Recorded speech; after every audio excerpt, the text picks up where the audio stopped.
So as you well know, you've got an assignment which asks you to produce a vlog about editing. That's one of them, and the other one is about pre-production documents.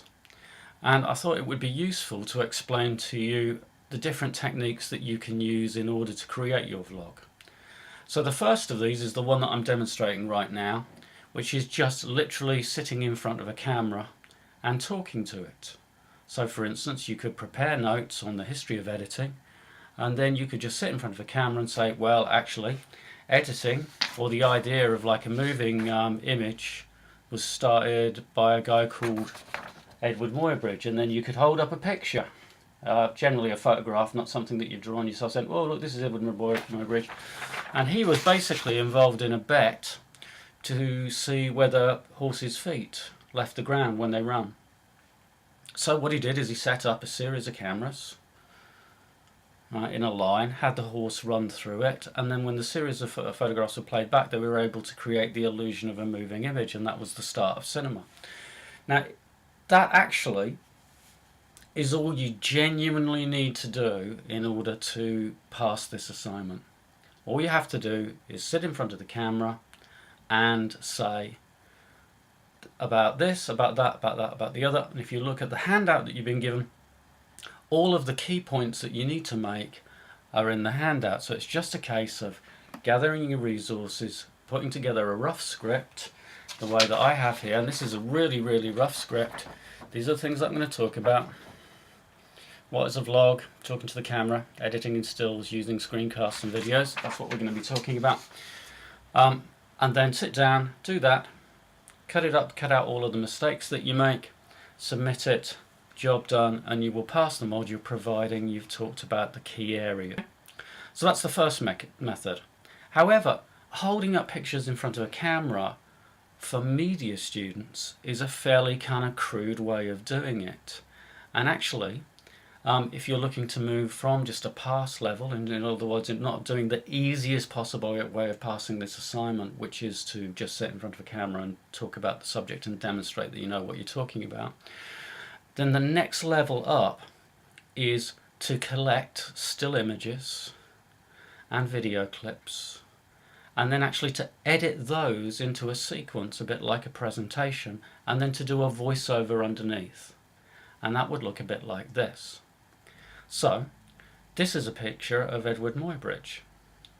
Yeah? So this is a picture that I've downloaded from the internet, which I've actually put into this vlog presentation, which shows you what he looked like. Okay, and I could then talk about the principles, and then I could use other images. So this is an image from the image sequence that he created of the horse. And obviously, if I could download some video, I would also include video in this. So now what we're looking at is a vlog where you're on a timeline creating a series of still images and video clips, and you're providing a voiceover. Now this is also a technique that will work really well if you're the kind of person who isn't comfortable about talking directly to the camera. Yeah?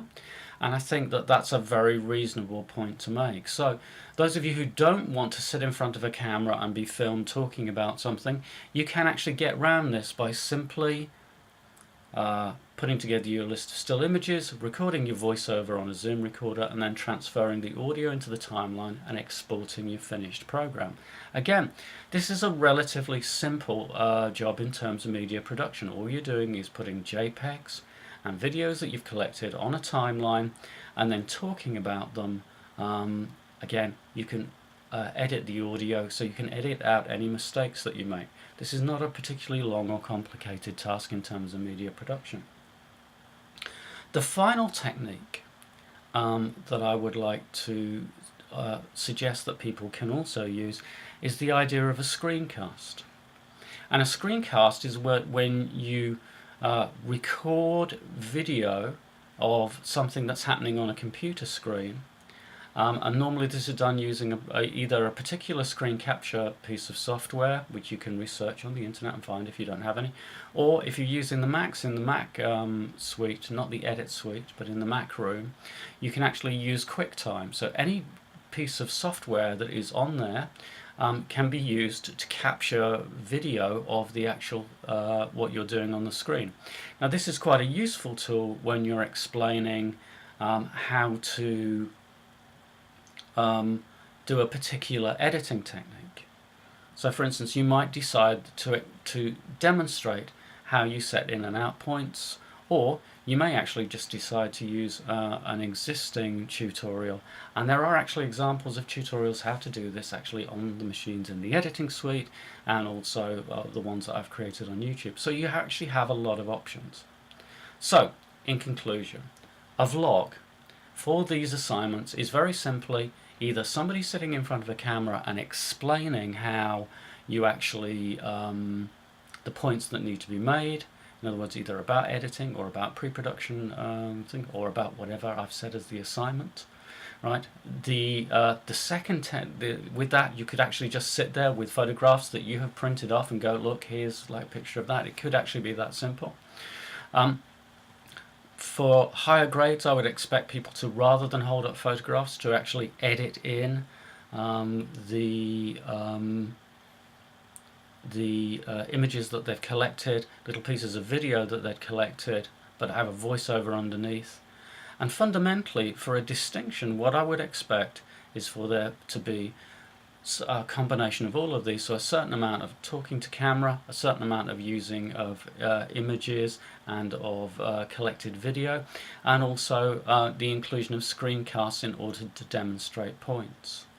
Fundamentally, all of those techniques show me that you understand how media production works, how we pull together a program, how to edit, and also that you understand the content that you're delivering. Okay. Now I hope that you now have enough information to be able to approach this task, because you now actually know what one of these should look like. Thank you very much for your time. Bye.